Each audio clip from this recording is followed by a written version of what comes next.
Hare Rama, Hare Rama, Rama Rama, Hare Hare.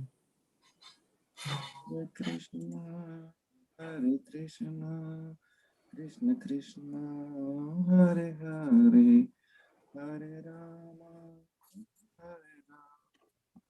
Hare Rama, Rama, Hare Hare. Hare Krishna, Krishna Krishna, Hare Hare, Hare Ram, Ram Ram, Hare Hare. Hare Krishna, Krishna Krishna, Hare Hare, Hare Ram, Ram Ram, Hare Hare. Hare Krishna, Krishna Krishna, Hare Hare, Hare Ram, Ram Ram, Hare Hare. Hare Krishna, Krishna Krishna, Hare Hare, Hare Ram, Ram Ram, Hare Hare. Govinda Jaya Jaya Gopal Jaya Jaya. Govinda Jaya Jaya Gopala Jaya Jaya. Govinda Jaya Jaya Gopal Jaya Jaya. Govinda Jaya Jaya Gopala Jaya Jaya. Radha Ramana Hari Govinda Jaya Jaya. Radha Ramana Hari Govinda Jaya Jaya. Jaya Radha Sham Sundar Radha Sham Sundar Shri Radhe. Jaya Radha Sham Sundar. Sorry, Prabhu. Good. Sham is the monsoon, the dark monsoon cloud. Sham Sundar. He has the beautiful complexion like the beautiful monsoon cloud. Jayo Gauranitai, Gauranitai, Gauranitai, Jayo Gauranitai. Jaya Gauranitai, Gauranitai, Gauranitai, Jaya Gauranitai. Jayo Jayo Prabhupada, Prabhupada, Prabhupada, Jayo Jayo Prabhupada. Jaya Prabhupada, Prabhupada, Prabhupada, Jaya Jaya Prabhupada. Nitai Gaura Haribol, Haribol, Haribol, Nitai Gaura Haribol.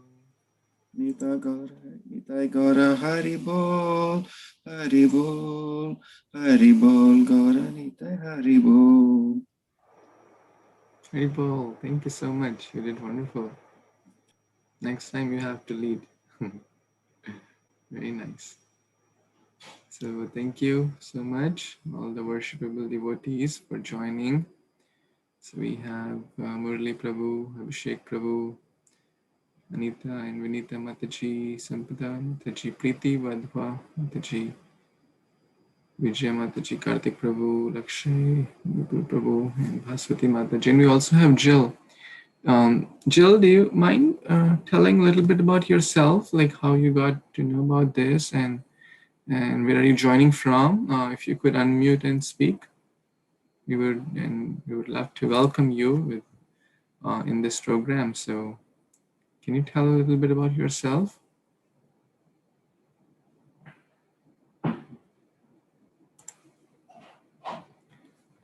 Okay, maybe some other time, I guess. So shall we begin? What do you all say? Okay.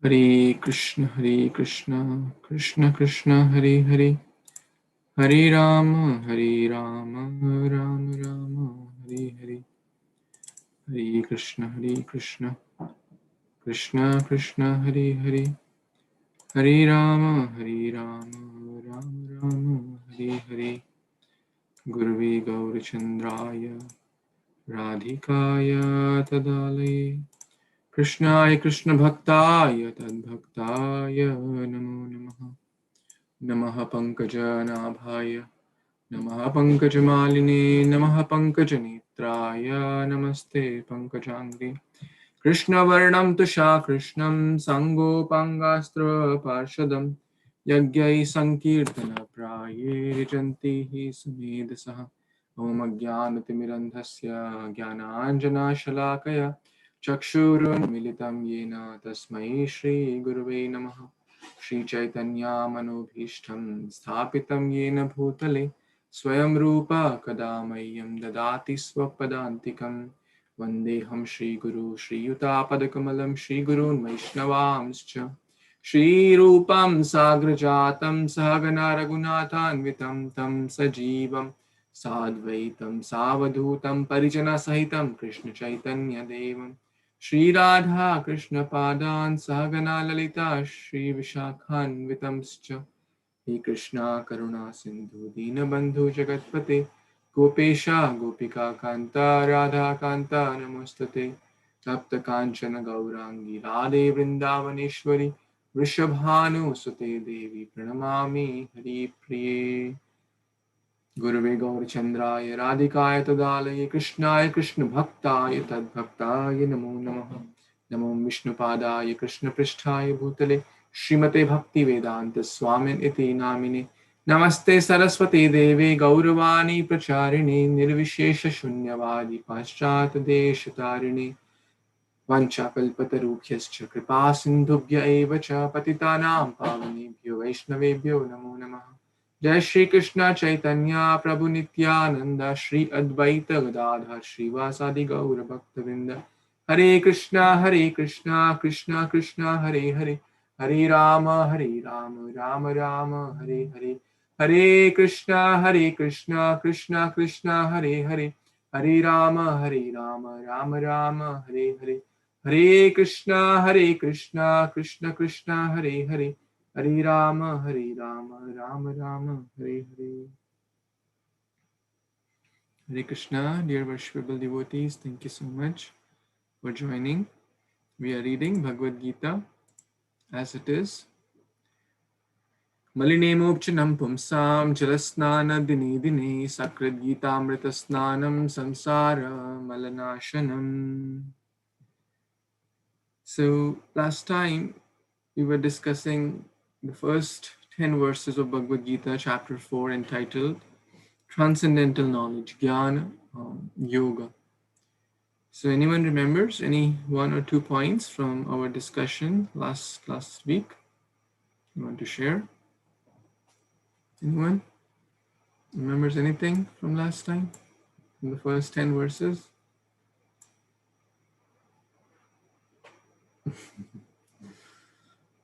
That's the beauty of Kali Yuga, because every time we hear it appears fresh. because it's hard to remember what we discussed yesterday, what to speak of last week, right? Uh, Therefore, some everything appears fresh. Yes, who wants to say? Abhishek Prabhu? Hare Krishna Prabhuji, we discussed, I remember something, we discussed 9 stages of Bhakti last time. Yes, that was one of the things we discussed in text number 10. Prabhupada mentions about the 9 stages of bhakti. Very good. And we discussed an acronym to understand that. SS BAN, BAN, RABP, RAP. So, Shraddha, Sadhu Sangha, then Bhajan Kriya, Anartha Nivritti, the impurities will go gradually. Nishtha, Then Rusi, Asakti, Asakti, Bhav, and Prem. Bhavan Prem. Yeah. Nice. Anyone else remembers any other point? Thank you. That's wonderful, Abhishek Prabhu. Lavani, what do you remember from last time? We talked about why Krishna comes down to Earth from Mhm. 4.7 and 4.8 and 4.9. Very good. Yes, to reestablish the principles of religion. Very nice. Lakshay, what do you remember?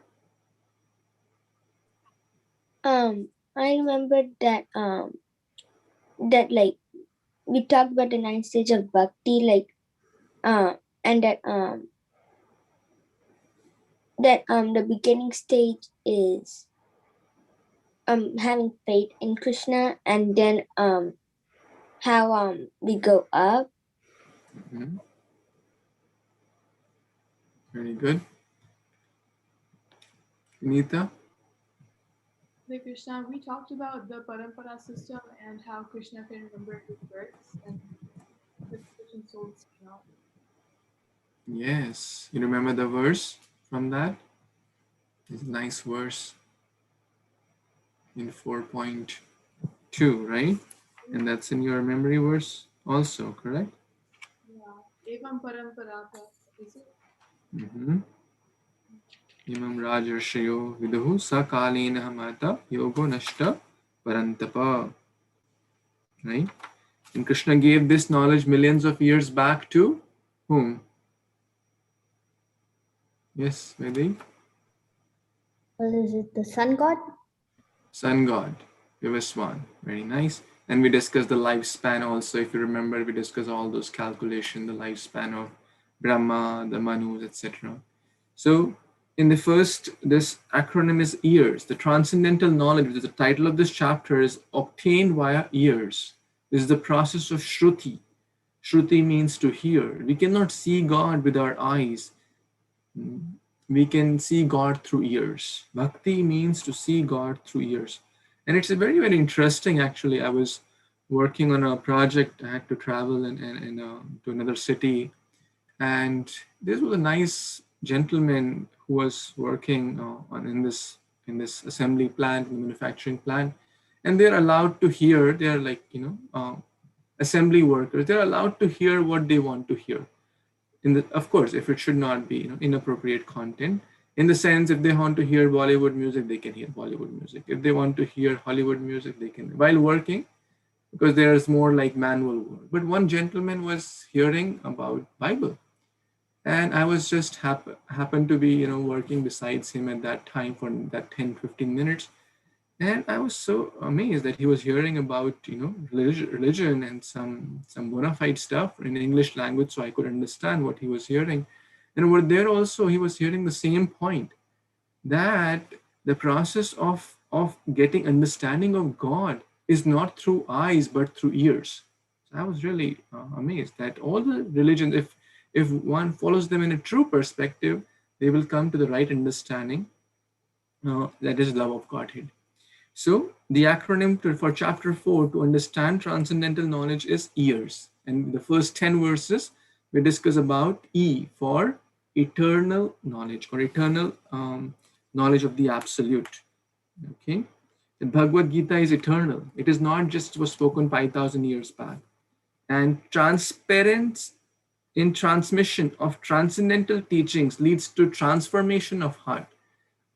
If there is no transparent medium, it will lead to turbulence and turmoil in the society. And that's also happening because of bogus gurus. Now let's come to the next part of today's discussion, which is A, the EA. A is accurate understanding. A lot of misconceptions in the society. Is there one God? Everyone is God. I am God. You are God. We can become God. That's one common misconception. Then about demigods. They are supreme. Is Ganesha supreme? Shiva supreme? Parvati supreme? Who is supreme? Whom to ask? Whom not to ask? That's another misconception. Another misconception is in the society is that whatever you do, you will get the same result, right? It's like you buy any plane ticket, you will go to New York, right? You buy any plane ticket, you'll go to New York, right? Is that correct? No, the ticket you buy, the destination you get. So very, very simple, but a lot of misconceptions are there. So Krishna will clarify all those misconceptions in these following verses. And the A is for accurate understanding or real understanding, which we understand through eternal Bhagavad Gita. Ye yatha mam prapadyante tamstatthaiva bhajamyaham mam vartamananuvartante manushya partha sarvashah. Yes, who wants to read this? Yes, Navani. As all surrender unto me, I reward them accordingly. Everyone follows my path in all respects, O son of Pritha. Hare Krishna. Hare Krishna. Thank you so much. This is a very, very nice word that Krishna has a very nice reciprocal relationship with everyone.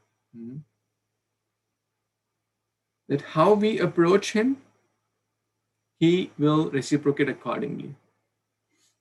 In short, if someone, approaches Krishna as just a stone, then he'll reciprocate as a stone. One time, I'll tell you a story. One time a person was doing arti, offering incense, but he did not have that faith. He used to think, is God really there? He was doing arti, offering incense, but nothing was happening. He was having some lot of material desires also. Those desires were not getting fulfilled. So he thought, I have wasted like hundreds of dollars in getting these expensive agarbatti incense. Now, no more offering agarbatti, no more offering incense. Rather than offering incense, I will not even let God, deity, to get the fragrance of the incense. So he took some cotton balls and put in deity's nostrils. Mhm. So I'll not let the deity experience that. And that day, the Supreme Lord appeared in front of him.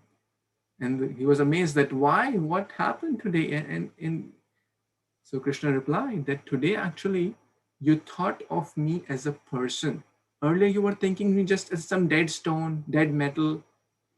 So as we approach God, Krishna, he will reciprocate accordingly. Krishna is fully realized only by his pure devotees. Now that does not mean that, if I think God as light, then God will, will act as a in that way. He'll not, open up the full. He will not give the full understanding. So Krishna is the object of everyone's realization, and thus anyone and everyone is satisfied according to one's desire to have him. In the transcendental world also, Krishna reciprocates with his pure devotees in this transcendental attitude, just as the devotee wants him. Very, very nice. So in short, if someone wants Krishna as his friend, then Krishna will reciprocate accordingly. If someone wants Krishna as his father, Krishna will reciprocate accordingly. If someone wants Krishna as his child, Krishna will reciprocate accordingly. If someone wants Krishna as his master, Krishna will reciprocate accordingly. And there are so many examples. I would like all of us to read this one section from Krishna book, actually. Krishna book, this is when Krishna enters Mathura, chapter number 43 in Krishna book. So would someone like to read these highlighted text? Yes, Vinita Mataji, please. Very, very important. Let's pay attention. When Krishna entered the wrestling arena and with Can you Balaram, speak a little louder? It's very faint. when Krishna entered the wrestling arena with Balaram and their friends, he appeared differently to different people according to their different relationships, rasas with him. Krishna is the reservoir of all pleasure and all kinds of rasas, both favorable and unfavorable. He appeared to the wrestlers exactly like a thunderbolt. To the people in general, he appeared as the most beautiful personality. To the females, he appeared to be the most attractive male, Cupid personified, and thus he increased their lust. The cowherd men who were present there looked upon Krishna as their own kinsmen coming from the same village of Vrindavan. The impious Kshatriya kings who were present saw him as the strongest ruler and their chastiser. To the parents of Krishna, Nanda, and Yashoda, he appeared to be the most loving child. To Kamsa, the king of the Bhoja dynasty, he appeared to be death personified. To the unintelligent, he appeared to be an incapable personality. To the yogis present, he appeared to be the supersoul. To the members of the Vrishni dynasty, he appeared to be the most celebrated descendant. Thus appreciated differently by different kinds of people present, Krishna entered the wrestling arena with Balaram and his cowherd boyfriends. Thank you. Isn't this amazing? Did you like this section? So many people are present. Just imagine this wrestling arena, and to everyone, Krishna is appearing differently. Why? This verse, Ye yathamam prapadyante tam state bhajamyaham. As you approach me, I will reciprocate. If you want to approach with the spirit of fighting, then I'll be the best fighter. If you want me to love as, if you want I to become your child, then I'll become your child. If you want me to become your master, I'll become your master. If you want me to become your servant, I'll become your servant. We are interestingly, we are reading this section in Chaitanya Charitamrita also, where Krishna is mentioning that he likes actually the higher rasas. He likes himself to be subordinate to his devotee more than someone thinking, oh, you're God, you're protector, you're master. That's fine. But of course, we don't have to artificially imitate that. So the point here is that Krishna has reciprocal relationship according to the degree of the surrender and the attitude of the devotee. And he will reciprocate accordingly. So very, very nice verse. And very nice, this section is very, very relevant. And even in the Chaitanya Charitamrita, Chaitanya Mahaprabhu, like today only, if you heard the morning class by His Grace Prashant Mukund Prabhu, it was mentioned that Lord Jagannath, had the Gajavesha for his devotee Ganapati. The Brahmana had come who wanted to see the Lord in the elephant pose. Same way, there's a Jaipur deity is called Ram Gopal. That means Krishna showed the form of Rama. Chaitanya Mahaprabhu showed the form of Ram to some devotees, to Krishna somewhere. And in one form, he has Shadbhuj, 2 hands holding bow and arrow, 2 hands holding flute, 2 hands holding Kamandala and the Sannyasi Danda. And we have also discussed in the Srimad Bhagavatam, actually all the avatars are there in the body of the Supreme Lord. So the way we approach, he will reciprocate accordingly. But we should approach, how we should really approach, we will discuss in the following verses. Whether we have all desires, no desires, or desires for liberation, one should render service to the Supreme Lord. Text 12. Kanchanantah karmana siddhim yajanta iha devataha Shipram hi manushe loke siddhir bhavati karmaja. Yes, Lakshay, Prabhu. Yes, Prabhuji. Translation. Men in this world desire success in fruitive activities, and therefore they worship the demigods. Quickly, of course, men get results from fruitive work in this world. Hare Krishna, Prabhuji. So we just discussed that whether one has no desires, whether one has all desires, or any, one should worship the Supreme Personality of God. Now the question may come up, then why do people worship the demigods? Why do people... Prabhuji, you are breaking. Hare Krishna Prabhuji, your voice is not clear. Did it just happen, or was it like there? Yes, Prabhuji, it just happened.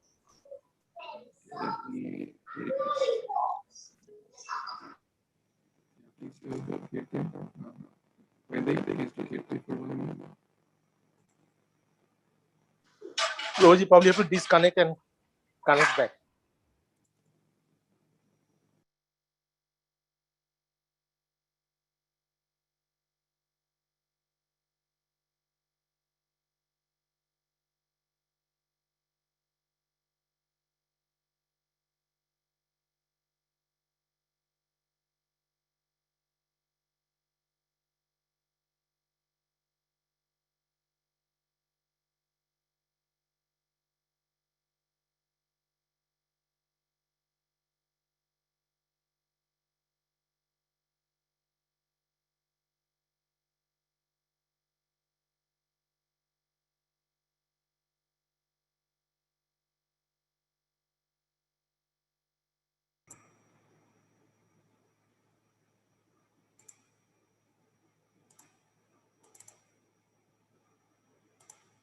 Hare Krishna, can you hear me? Yes, Prabhuji. It's better now. Like fully okay or just mild better? No, it's completely good now, Prabhuji. Perfect. Okay, so sorry for the inconvenience. Let's get Yeah, so I was mentioning the question may come, then why do people worship the demigods? Here, desirous of fruitive activities, they worship the demigods.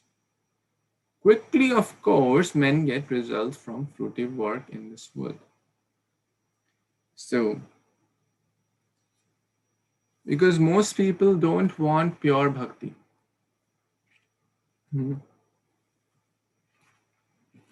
99.9% of the population. If the question is asked that you'll get a new, brand new luxury car, and you'll get love of Godhead, and you can choose between one, guess what will majority people choose? Or you'll get, let's say, $100,000 or $1 million, and you'll get love of Godhead. What will majority people you choose? Right? It's money, right? No one wants love of Godhead except for a few rare souls. Even in the family of, in the assembly of devotees, we may say the goal is love of Godhead, but very, very few people live their lives keeping that as the foremost priority.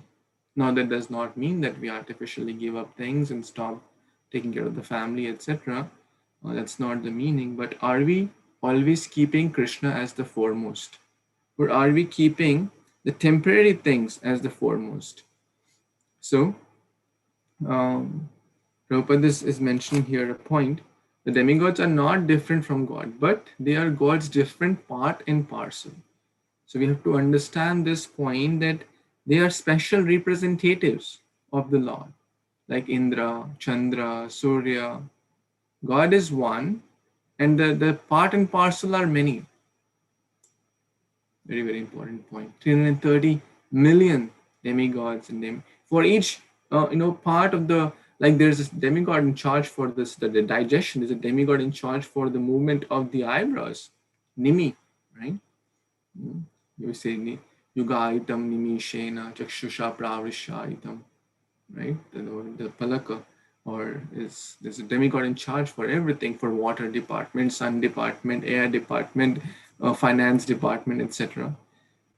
But we have discussed, this point has come like multiple times in multiple chapters of Bhagavad Gita and in purports of Srila Prabhupada, that the demigods, we should respect them as children of God, part and parcel of the Supreme Lord, and not worship them independently, separate from the Supreme Lord. That is considered wrong.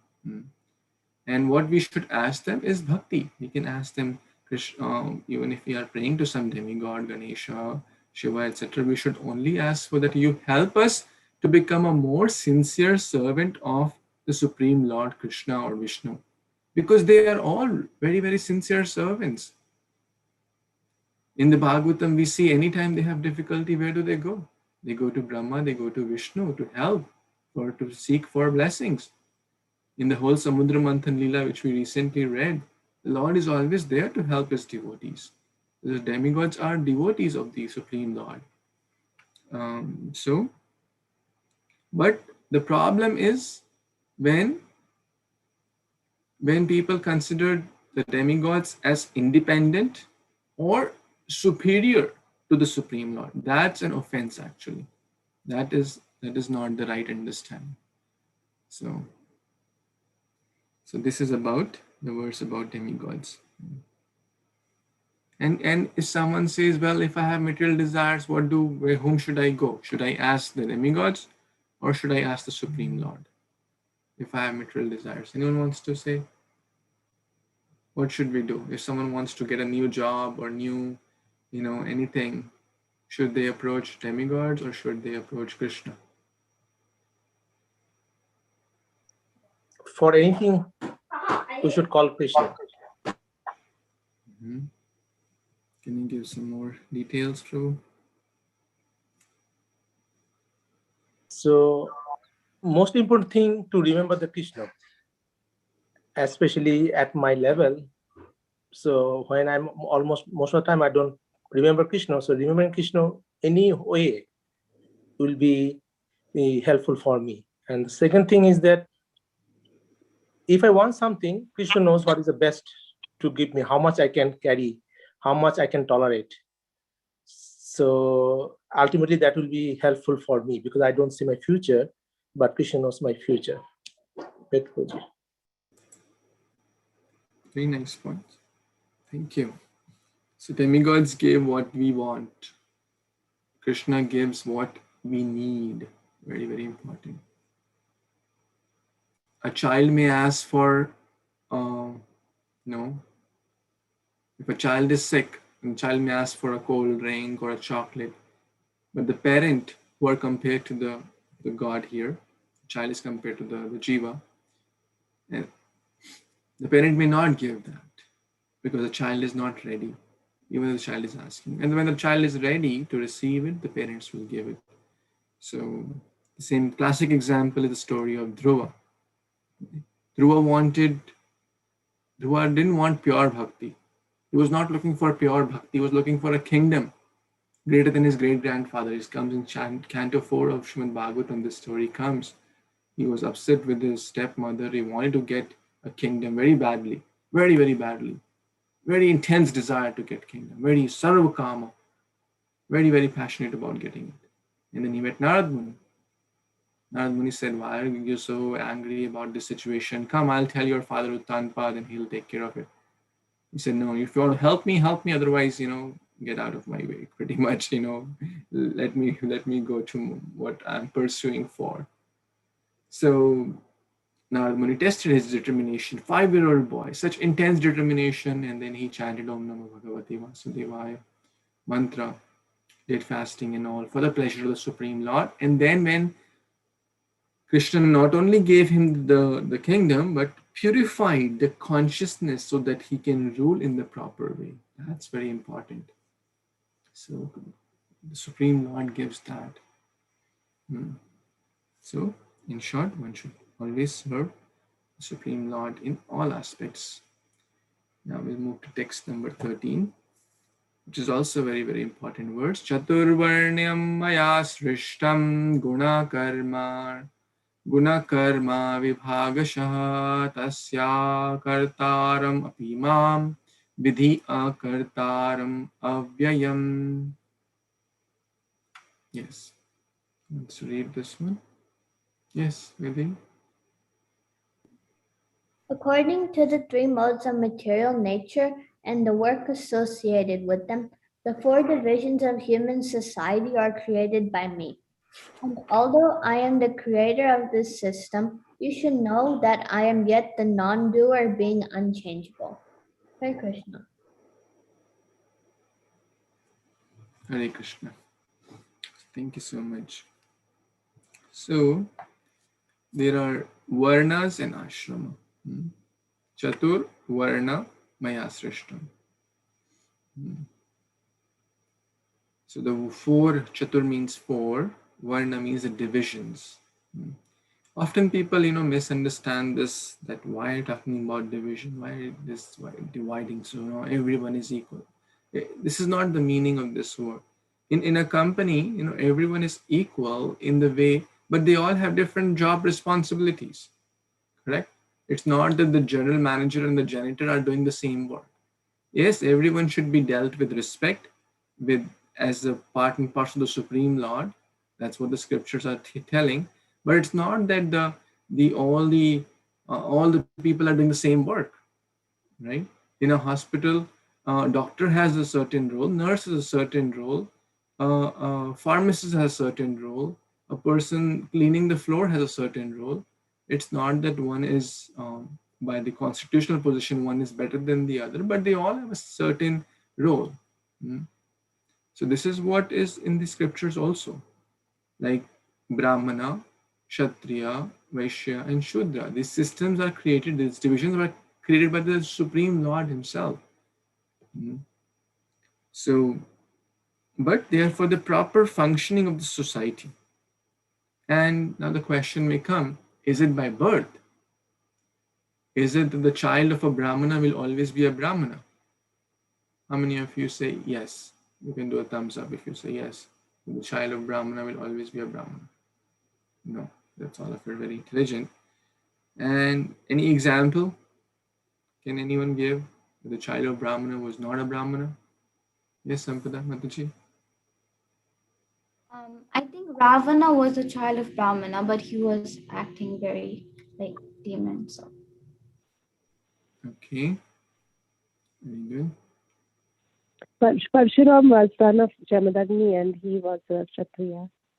Son of Brahmana but Kshatriya. Yes, that's also a classic example. Dronacharya. Hmm? Dronacharya. Dronacharya, yeah, Dronacharya's son was Ashwathama, who's addressed as Brahma Bandhu. Brahma Bandhu. Hmm? Bandhu means friend. Like Vipul Prabhu is a doctor, and he's my dear friend. So that if, I'm Dr. Bandhu, but I'm not a doctor, right? So Dr. Bandhu does not become mean a doctor. Similarly, Brahma Bandhu does not mean a Brahmana, right? So just by being a friend of a Brahmana does not mean you become a Brahmana. So the point is that these can be changed. Now, there's a very nice verse in the Srimad Bhagavatam also, in Canto 7, Chapter 11, Text 35. Someone wants to read this translation? It's very important in this regard. Prabhuji, can I read? Yeah, sure. Yes. If one shows the symptoms of being a Brahmana, Kshatriya, Vaishya, or Shudra, as described above, even if he has appeared in a different class, he should be accepted according to those symptoms of classification. Thank you, Prabhuji. Back to you. So this is directly from Shastra. Directly in the translation, Narad Muni is speaking this verse in the Canto 7, that it is not by birth, rather it is by qualities. Guna, karma, qualities and actions.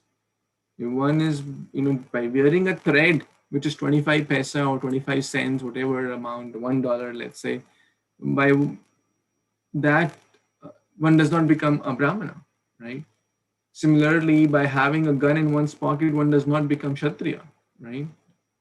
Kshatrayati, to give protection from the enemies, it's a Kshatriya.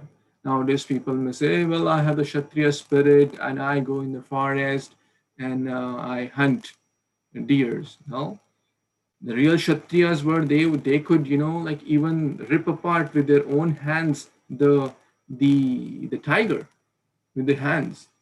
Can anyone do that these days? Shivaji Maharaj did that actually recently in the last week. His Grace Adhikar Prabhu was telling that Shivaji Maharaj was ready to fight with a tiger for the pleasure of his guru. And they could really, they could rip apart the tiger. That much strength they had with their own hands, not with a gun or anything. So the point is by qualities. So we have to cultivate qualities. And Prabhupada wants, now these days the system is totally topsy-turvy, but we have to, Prabhupada said actually, the goal is Krishna consciousness is to make more and more Brahmanas. And that's what he did by giving the topmost Brahmanical culture, the cleanliness, purity, tolerance, steadiness, devotion. And then we have to transcend all these. The goal is not to become a Brahmana, Kshatriya, Vaishya, Shudra. Similarly, the goal is not to become in the mode of goodness. In the same way, we have to transcend. But these are different ways. Even in any organization, we will see some structure. Even in a temple, there is some structure. Like there is a deity worship department, there's a cooking department, there's a book distribution department, there's a festival department. So some organization is required for the smooth functioning of the society, of the temple, of the community, of any place, of a school, of a hospital, of an organization.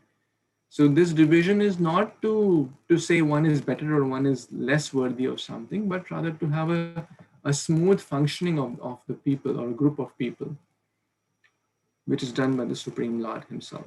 But the problem is we don't follow it. We artificially try to imitate.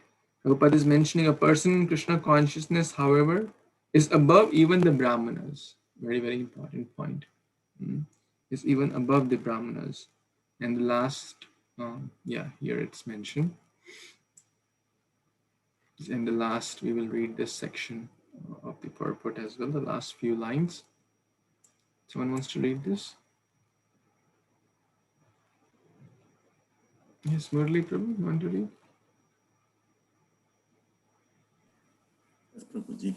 And as Krishna is transcendental to the system of the four divisions of human society, a person in Krishna consciousness is also transcendental to all divisions of human society, whether we consider the divisions of community, nation, or species. Hare Krishna. Thank you. So, Supreme Lord and his pure devotees are transcendental to all these, right? So, like Krishna, it's not that, oh, he's a Vaishya, so he'll do Vaishya activities. So some people, take pride in that. Oh, we are also from that community and we are also from. So the Supreme Lord is transcendental too. Same with the pure devotees. Oh, he was born in the same city as I was. They're above all these. Or he has the same color of skin or speak the same language. Like Srila Prabhupada, they're all transcendental. Pure devotees are transcendental to all these. They may do things which like common people do, but same way the Supreme Lord may do the same things like common people may do just to set the right example, but they are transcendental. So one should not think, oh, he's also like me. Thinking the Supreme Lord or the pure devotees as oneself or the spiritual master as an ordinary person in the who is succumbed to these material modes or material divisions is actually an offense. So one should never consider, oh, he's an Indian guru or he's an American guru or he's a London guru. It's not like that. So that's actually also white guru or black guru. This is because they're transcendental to all these resignations. So very, very important point. What to speak of the Supreme Lord. And that's actually explained in this verse. Let's read the text 14. Namam karmani limpanti nami karma phalispriha iti mam yo vijanati karma bhirna sa badhyate. Yes, Prakriti Mataji, please.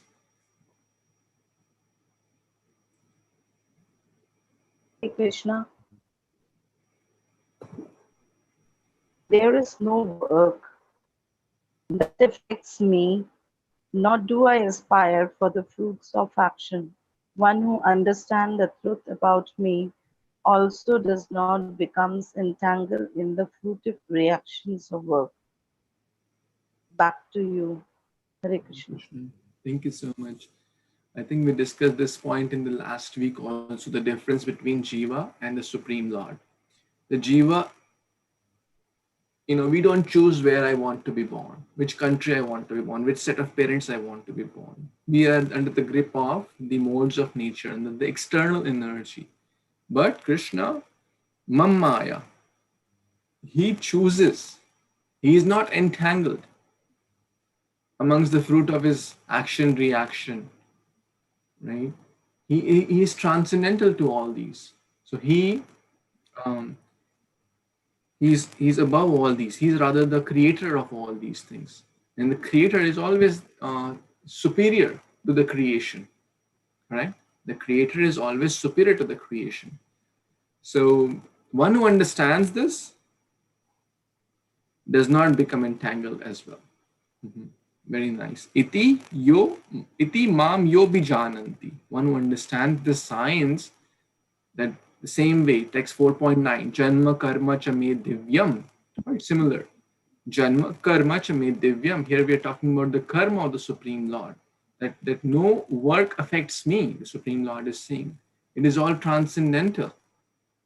Evam yo veti tattvataha.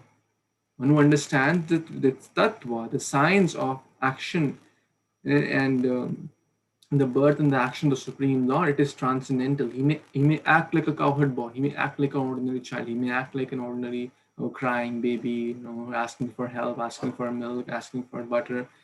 But it is all transcendental. So understanding this, that means those devotees, those pure souls, they will also not take birth again. They will also become disentangled from the fruits of their work. In short, one who knows Krishna will transcend these activities, the law of karma. There's a very nice point here in the purport. So let's read that. Someone wants to read this section? Yes, Anita Mataji, please. Hare Krishna. The Lord, being full in himself, has no attraction for so-called heavenly happiness. The heavenly demigods are only his engaged servants. The proprietor never desires the low-grade happiness such as the workers may desire. He is aloof from the material actions and reactions. Hare Krishna.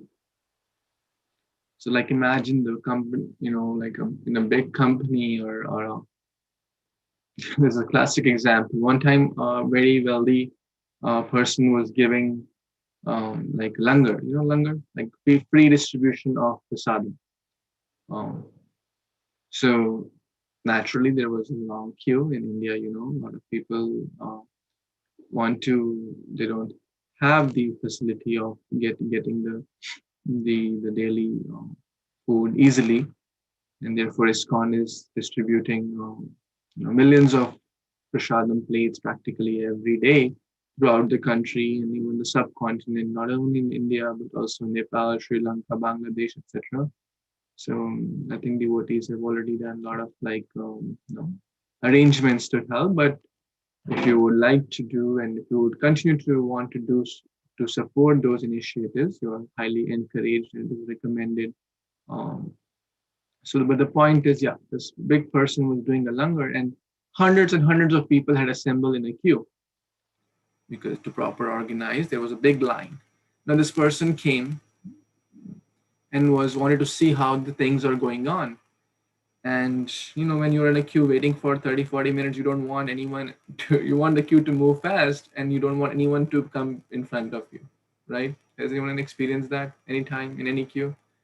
And you feel frustrated when anyone cuts to the line and say, has anyone done that? Like join the line and in the middle, and then the people behind are feeling frustrated. So this person was talking to some people in the line in the middle, and was just wanting to understand how things are going, and the people behind and thought that this person is trying to cut through in the line, and said, no, don't try to get in. We have been waiting for like 30 minutes. You can't go in. You have to go at the back. So the point was that the proprietor, it's like a low grade happiness. He has like tons of plates of prasad. He's the one who's hosting the whole show. But these people are feeling that, he's also trying to get through and cut through the line, and we have been waiting. Rather, he's the one who's running the show, right? So Supreme Lord is the one who enables demigods to fulfill the desires of the people. There are so many examples in the Bhagavatam, the demigods approaching to help, to seek for help for the Supreme Lord. So many examples. Govardhan Lila is a classic example. Samudra Manthan Lila, so many examples. Lord Shiva gave boon to Bhasmasura, and then he had also the Bhasmasura ran behind Lord Shiva to put hand on his head, that whoever, the boon was given on whosoever head you put your hand upon, that person will be roasted to ashes. And then this person, Bhasmasura, wanted to put hand on the head of Lord Shiva to roast him, to burn him to ashes. And Lord Shiva came and asked for help to Lord Vishnu. So the point is that the Supreme Lord is again transcendental to all these. There is no work that affects him. And those who know that, they also become transcendental to these. Another very, very important point here. The Lord is never partial to any living entity. The living entity is responsible for his own acts. So sometimes people say, Dunya banane wale, kahe ko dunya banai, kya tere man mein samai. People say, why you made this miserable world, so much suffering. It's not like that. The living entity is responsible for his own acts, in the sense that whatever we choose, we have a choice. Human life is a life of choice, from B to D, birth to death, and in between B and D comes the C of choices. So the kind of choices we make, the kind of future we are paving for our own self. Krishna bholi se jeev anadir bahir mukh, atev maya tare de samsara dukh. Krishna bholi se jeev. When the jiva forgets Krishna, maya tare de samsara dukh. In other words, it's very, very similar that the maya grabs the jiva like a cat grabs the rat. Why? Forgetfulness of Krishna, the root cause of all problems. Forgetting Krishna, jiva remains bahirmukh, away from Krishna. If I turn my face away from the sun, then it's not sun's problem, it's my problem. Then I will see the shadow of darkness. But if I turn my face towards the sun, then I will see the light of Krishna consciousness. So, again, very, very important point. The Lord only facilitates through the agents of the material nature, the external energy. So very, very important. So now who is acting? Is the jiva acting? So jiva desires, the Lord sanctions, and through the material nature it happens. That's a cycle of action and reaction. Krishna does not involve in our tiny affairs of action and reaction. Through the material nature, this is going on. Through his energies, it's going on, the external energy. Let's see the next one. But one who is in Krishna consciousness, who knows the supreme truth, is liberated, soul fixed in Krishna or pure bhakti, devotee of the Lord.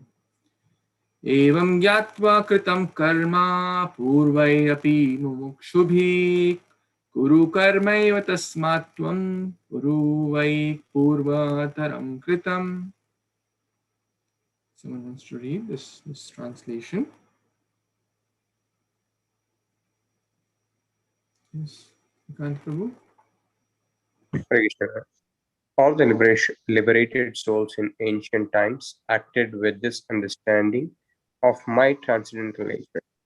Therefore, you should perform your duty following in their footsteps. Thank you. Hare Krishna. Thank you so much, Prabhuji.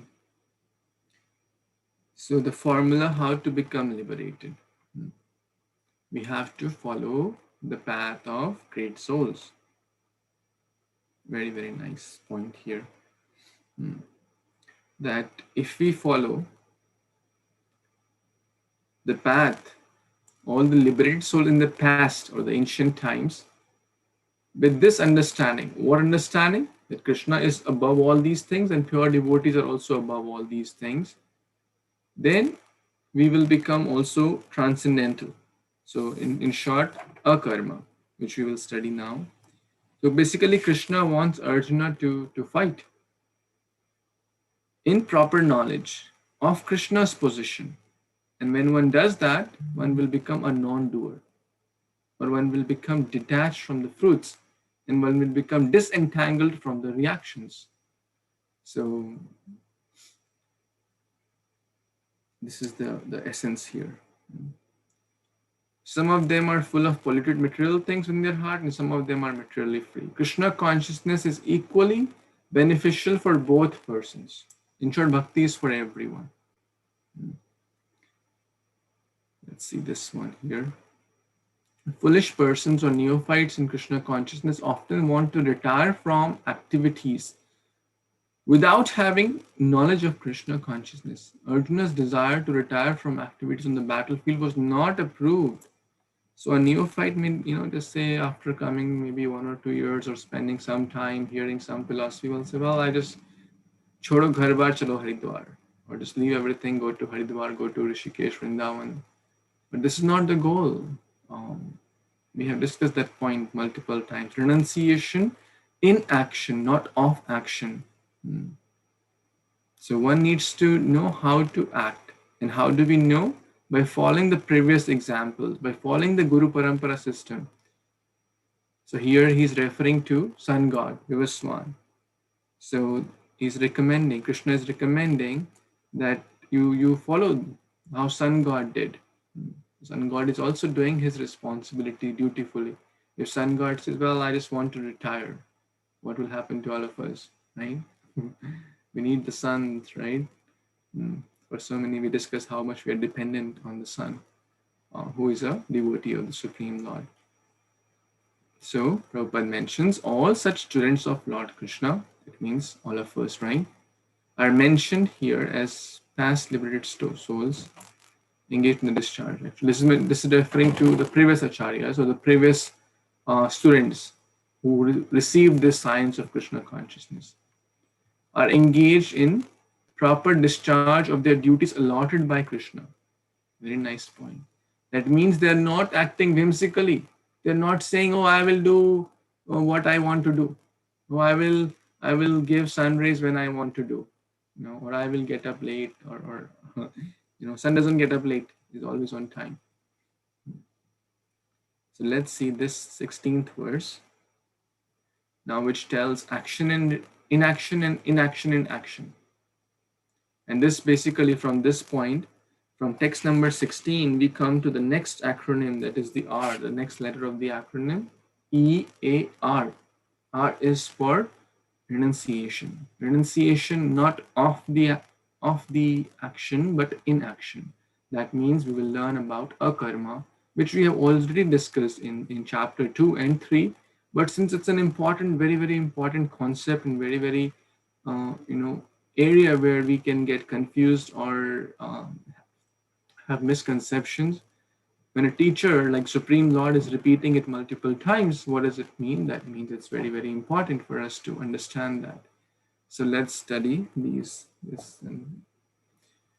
Kim karma kim akarmeti kavayopi atra mohitaha tatte karma pravakshyami yagyatva mokshase shubhat. Who wants to read this one? Who hasn't yet read? Anyone?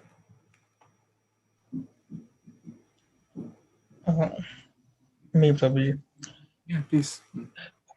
Even the intelligent are bewildered in determining what is action and what is inaction.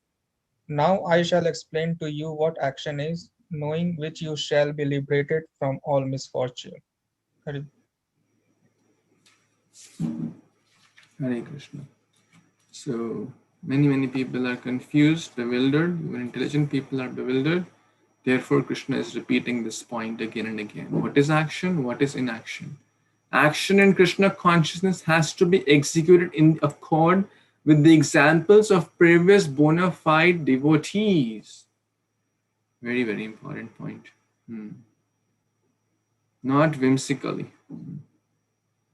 Not whimsically. Not what I feel like. Today morning, I was hearing a lecture of my spiritual master, and he was mentioning that one time someone approached Prabhupada and asked Prabhupada, should I do this? Prabhupada said, no, don't do this. Very, very clear. This will be very detrimental for you. And guess what? This person exactly did what Prabhupada told not to do. And he was asking, Prabhupada, I want to just go to Mayapur or Vrindavan, some holy place, and just be there. And what justification? He said that actually Prabhupada wants me to do that or go to Vrindavan. But if he just openly tells me, then everyone will follow that. So to set the right example, or to not tell to anyone else in front of the whole class, he told me like this. But I know Prabhupada, I have a special relationship with Prabhupada, but all he wants me to do is what he didn't say in the class. This is how Maya can trap us. The spiritual master, the Jagat Guru, is telling face to face, don't do this.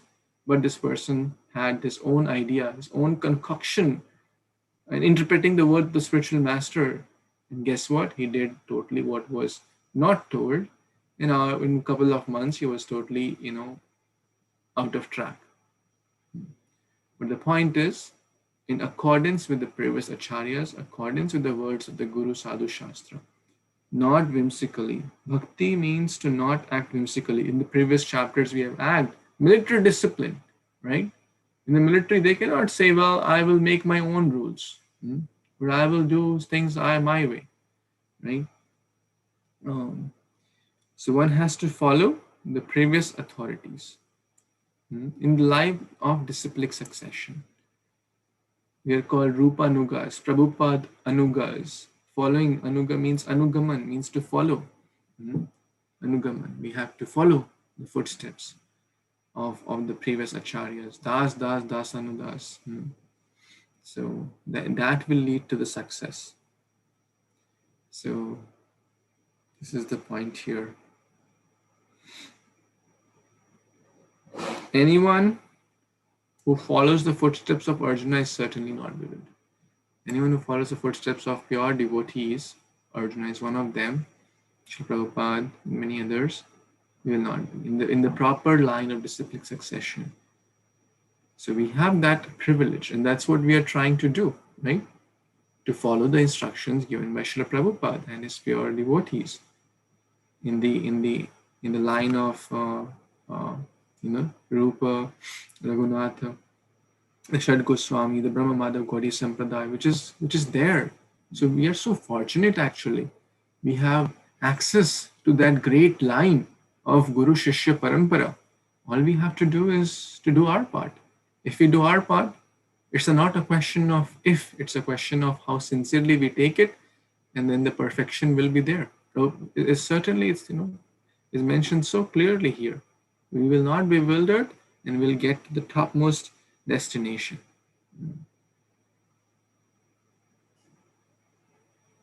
Okay, no one can manufacture a religious principle by imperfect speculation. Very important point. So the path is to follow the acharyas, to follow the great souls. Okay, so let's see the next verse, text 17. Karmano yapi bodhavyam cha vikarmanah akarmanascha bodhavyam ghana karmano gatihi. Who has not yet read? Hare Krishna Prabhuji, can I read? Yeah, please, Mataji, sure. The intricacies of action are very hard to understand. Therefore, one should know properly what action is, what forbidden action is, and what inaction is. Thank you, Prabhuji. Hare Krishna. Thank you so much, Mataji. So now, some people try to understand this. Well, I didn't do anything wrong in this life. Then why I lost my dear one? Or why I'm getting this health problem? Or why I lost my job? I have been nice to everyone. Right? It is a common asked question. Why do bad things happen to good people? And on the contrary, someone will ask, well, then look at that person. He is a robber, he's a criminal, he's doing all bad things, but he has a nice home, nice family, nice wealth, nice cars, and he seems to be so-called enjoying. Right? Have you seen such people, such contradictions around? This is the answer. Gahana karmana gatihi. It's very, very complex, not of action and reaction. So the reaction to the actions which we are receiving in the present, are they of this life? Are they of the previous second, or the previous minute, previous year, previous decade, previous lifetime, 100 lifetimes back, 100 kalpas back, 100 days of Brahma back, or 100 million yojanas back? What time frame are we receiving the reaction? Good luck trying to find that out. If anyone can figure that out, one will just explode paralysis by analysis. So rather than trying to understand that this reaction is of what time frame back in the history, we should focus more on the solution rather than trying to figure out why I am getting this reaction. We know from the scriptures because of the past karma. That's sufficient for us. We don't need to trace it, whether it's 10 lifetimes back or 100 lifetimes back or 10 minutes back. A devotee always feels that whatever I'm receiving is only a tiny portion of what I'm supposed to receive. If someone gets a finger cut, one feels that, oh, my whole hand was to be chopped off. I only got just a tiny finger cut. If someone gets some stitches, well, feel, well, I was, this was my last day, but somehow Krishna just gave me a minor stitches. So a devotee is always grateful, tolerant, and does not try to do so much analysis why it's happening. Rather, tries to take that opportunity that Krishna is giving me more chance. Krishna saved me from this danger. Krishna is giving me one more chance to become more sincere in the path of bhakti. So we should not also over spend our time and energy in trying to understand this gahana karmanagatihi. Very, very difficult to understand. This, the classic example is given of Dhritarashtra. He had 100, he first accumulated the by doing a lot of pious activities and charity and stuff. He accumulated the pious credits to get 100 sons. But then he had also killed way back at some 100 lifetimes back or some lifetimes back, he had killed a serpent who had 100 children. So, and then as a result, he lost his 100 children. But this is just an example. And there are multiple such examples in the past, how those reactions are carried forward. So someone may be so-called enjoying, so-called killing others, so-called, bribing the police and getting out of, but one cannot get out of the, the grip of material energy. One can bribe the police here and there and get out of the jail or give, some hire lawyers or whatever, and one can get out of the punishments of this world, but not of Krishna's universal government. Even in Bible it is said the mills of God grind exceedingly fine. That means every mustard seed will be ground very fine. All the, it will be nicely grinded. Now, well, someone can ask, well, I want to get out of the cycle of this action and reaction. And then we recently read the story of Prishradra, the son of Sudyumna, actually. Son of Sudyumna. Or this one. In Canto 9, it comes, chapter 2. He had accidentally killed a cow. He was trying to protect a cow, but it was very, very dark. A tiger had caught this cow. He was trying to kill the tiger so that the cow could be saved, but accidentally he killed the cow. And he was very remorseful of that. He was not, it was not his intention. So Krishna says, Apisit Suduracharo, Bhajate Mamananya Bhak Sadhu Reva Samantavya Samyak Vyavastito Hisa. If an accidental fall down is there, then one should consider one as sadhu. But his guru, Vashishta, took it too seriously. He said, you'll become a Shudra in the next life. But it is said that he did so intense bhakti that he did not have to take next life. So what does it tell us? That by rendering pure bhakti, not only the previous past karma will be burnt to ashes, the present. So one will not have to take any accumulated karma, present karma, past karma. Rather, in this lifetime only, after the end of this body, one will be able to go back home, back to Godhead, provided one does sincere bhakti. That is a karma. A karma. One should know properly what action is. So it's very important what action is, what forbidden action, bad action, which will lead to bad results, meat eating, intoxication, gambling, harming others, looting others, etc., which will lead to bad reaction and inaction. So karma, vikarma, and akarma. Okay, any other comments here? Let's take one more verse for today. Karmani akarmaya pashyed akarmani cha karmayah sabuddhiman manusyeshu sa yukta kritsna karma krit. Yes. Mataji, yeah, please. Sampada Mataji. Hare Krishna. One who sees inaction in action and action in in inaction, is intelligent among men, and he is in the transcendental position, although engaged in all sorts of activities. Hare Krishna, back to you, Prabhuji. Hare Krishna. Is it confusing? Okay, who will tell? What does it mean, inaction in action? Anyone like to try from your understanding or what we have discussed so far? Nishkama karma. Nishkam karma yoga. Very nice. Any examples? Doing your duty and surrendering results to Krishna. Very nice. So for example, if someone is a housewife and taking care of the family, taking care of the offering bhoga to the deities, giving prasadam to the family, so she is doing action, correct? But if the focus of those, all the action is to please Krishna, to serve Krishna and to serve others as a dependence of Krishna, as they are the child of God, my family is the children of God, therefore I must take care of devotees, serve Vaishnavas, etc. So a lot of action is going on. But will it lead to entanglement of reactions? Who all say yes or no? Say no.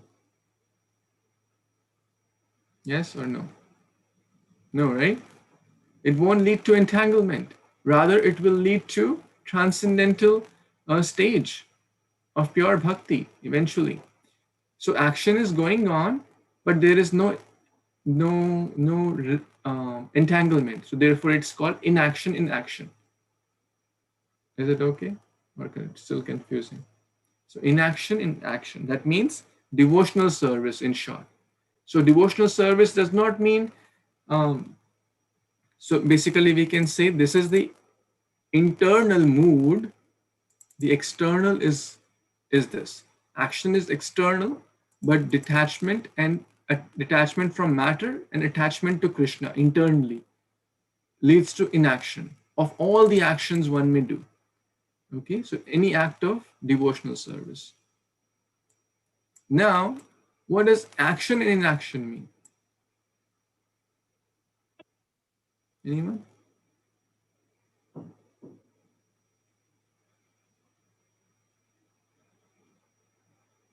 Too confusing? Okay, so same here as we did. Inaction is external. Like action was external. That means the person is not doing action. Correct? But internally, there is a lot of attachment to materialistic things and no attachment to Krishna, which will lead to a lot of actions. Now, example could be a pseudo renunciate. A pseudo renunciate may say, well, I'm just going to forest, right? So externally, that person may not be doing a lot of actions, correct? But in the heart, there is a lot of attachment to lust, anger, greed, envy, thinking about money, thinking about women, thinking about other big things. So external inaction, but internal so much attachment to things, to the matter, and no attachment to Krishna, is a lot of action is happening. So that inaction, is it leading to results? Is it leading to entanglement in material world? What do you all say? Yes? Very nice. So what do we have to follow? We have to follow the first part, or do we have to follow this part? First part, yes. So that means externally we don't have to stop the action.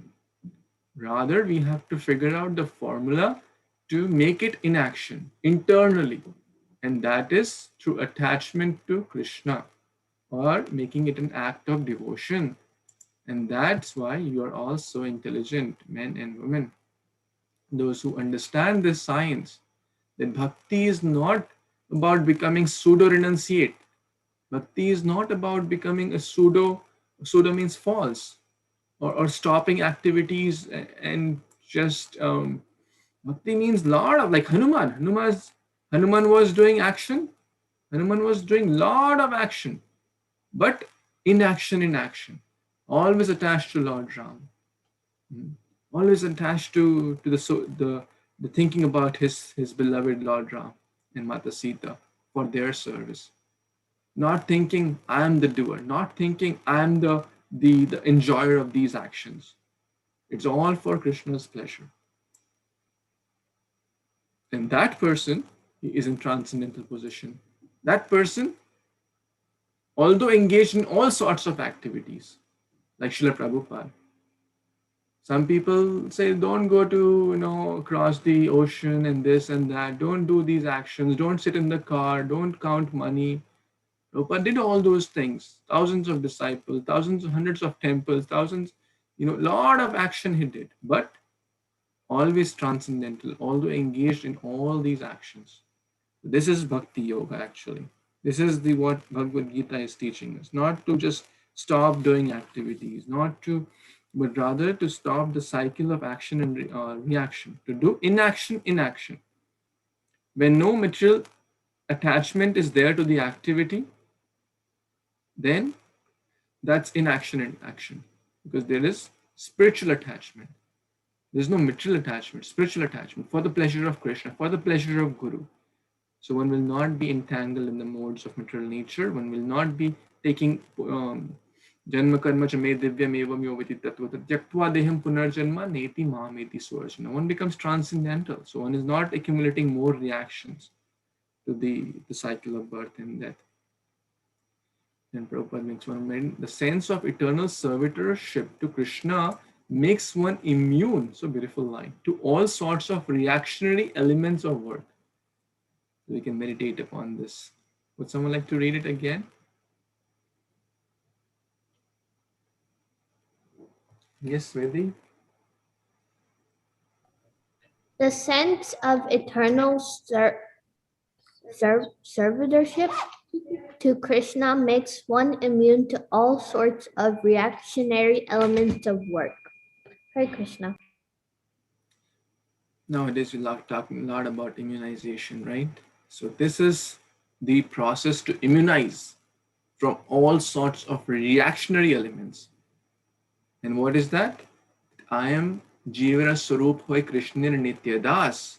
I am the eternal servant of Krishna. Now, when the servant acts for the pleasure of the master, then no reaction. But when the servant thinks, I am the independent doer, I am the independent enjoyer, master, then there is a problem. That we have to always remember. Eternal servitorship. It's not that in spiritual world, we will become the master, right? So, we have discussed a lot of points here. So anyone has any comments, questions, reflections, additions? Let's take in the last 5-10 minutes we have. We can take some thoughts, comments here, any reflections. Anyone wants to say something? Last. Yes, Aparna, please.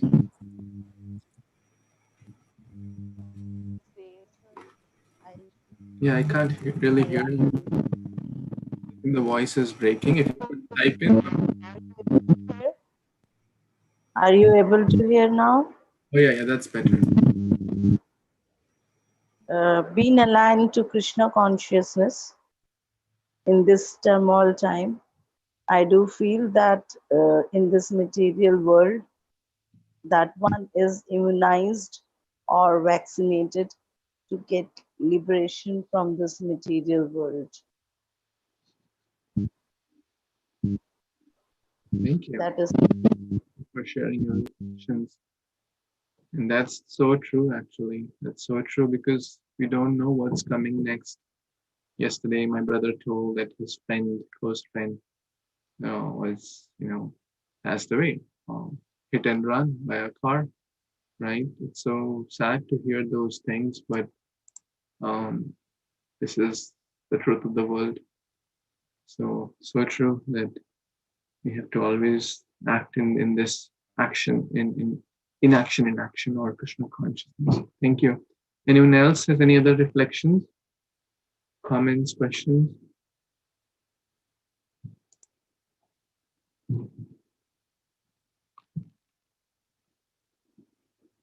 Prabhuji, Hare Krishna. One simple Hare Krishna, Prabhu, is pronunciation in action of an action, right, Prabhuji?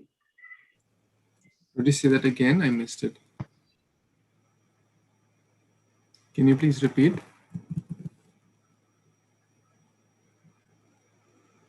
Nikant Prabhu, you're on mute. Can you please unmute and repeat? Prabhu, you are on mute. Right, Prabhuji. Hare Krishna. Can you hear me now? Yes. Hear me now? Yes, Prabhu. Yeah. I was asking about the line you said, renunciation in action, but not of action, right, Prabhuji? Correct.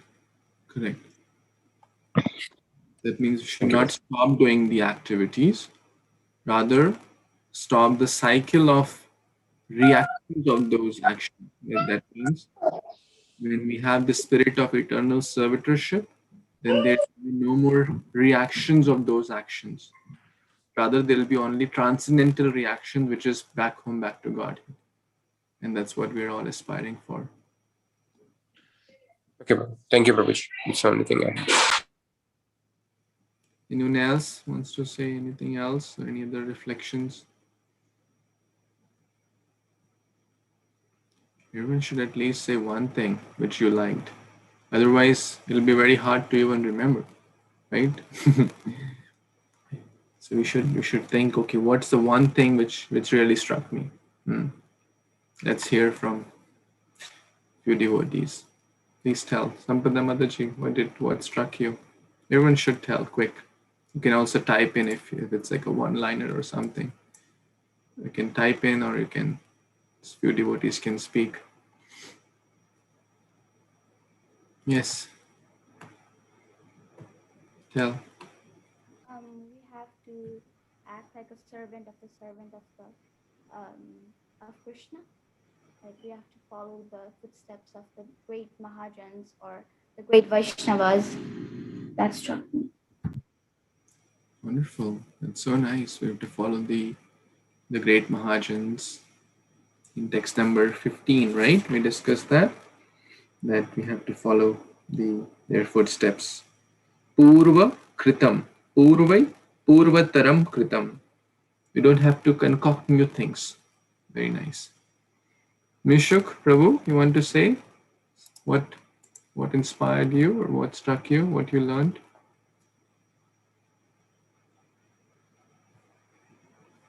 Karthik Prabhu.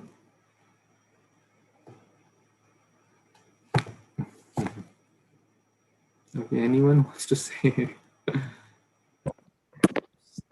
Hare Krishna, Prabhu. Hare Krishna, devotees. One thing that struck me, Prabhu, was when you mentioned about, so as an example, like, if we have access to the CEO or if we have access to the president of a country, or like, CEO of an organization, and if you want to get something done, then, you don't go to your manager or your lead. So in the same way, we don't have to go to a demigod, or approach demigod for anything, because, we have access to Krishna, and, Krishna knows what we need. So as long as we beg demigods, and to this, like to give bhakti towards the lotus feet of the Supreme Lord, I think that's the best prayer that anybody can do to the demigod. So Thank you. That's wonderful. Thank you. And that's the in the E, eternal education, eternal Bhagavad Gita. A is accurate understanding. So this is one of the very important points in understanding and clarifying all those misconceptions. And the R is removing the reactions, which we are studying. 16th to 24 verse talk about this. So how to remove the reactions of activity, or in short, inaction. Sorry, inaction.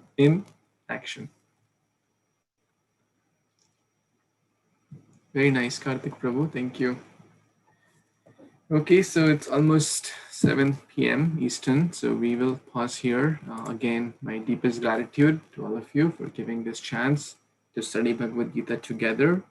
And remember Krishna, remember the previous acharyas, remember the teachings of Bhagavad Gita, which is the essence for the soul, and the formula to immunize us. What is the formula to immunize? To read Bhagavad Gita and Bhagavatam regularly. This is the way to immunize ourselves. If we don't do so, we will get in trap of the material infections, lust, anger, greed, envy, pride, illusion. Very, very difficult, very, very dangerous. So we have to regularly give this booster dose of Bhagavad Gita and Bhagavatam and holy name. Bhagavad Gita Upanishad ki jai, Srila Prabhupada ki jai, Gaur Bhakta Vancha Yascha Kripa Sindhu Thank you so much. Hare Krishna. Hare Krishna. Thank you.